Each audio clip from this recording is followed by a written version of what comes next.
တမာဒိဋ္ဌိဘလူကပြောတယ်မင်းဘာပြောလိုက်တာမြင်ရလားဟိုမှာ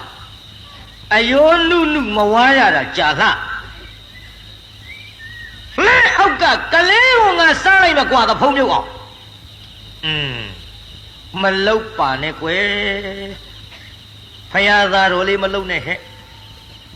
ဖယားသားတော်လေးမလုတ်ပါနဲ့အိုးဖယားသားမကလို့ဘာသာဖြစ်နေစားမယ်ဆိုစားငါသေကြလားမစားဘဲမနေနိုင်ဘူး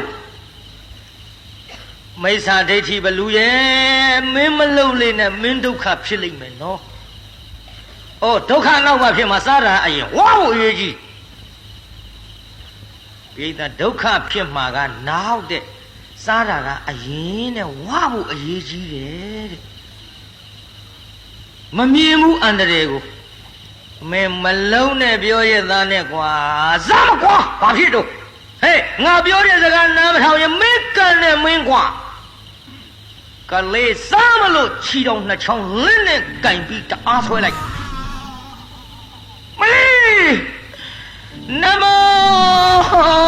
ဗုဒ္ဓတာလို့ကလေးလေးကရောက်ပြီးပေါ်လိုက်ဘုရားသာမြတ်စွာဘုရားအနမောရှိခိုးပါ၏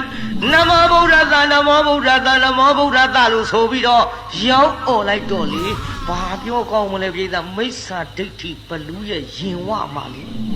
ရှာမီကြီးကဝင်တိုးလာတယ်လို့တခါတည်းပူရင်းလာဟာမလေးဟာမလေးပူလိုက်လေကြီးတမားရရှိပါလို့ရေငါကဲပါအောင်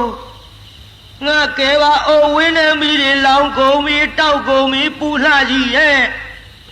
ဗုဒ္ဓဂုံရောင်နော်ပြိဿဘသူဂုံရောင်နော်ဘလူကြီးစားဖြစ်ခဲ့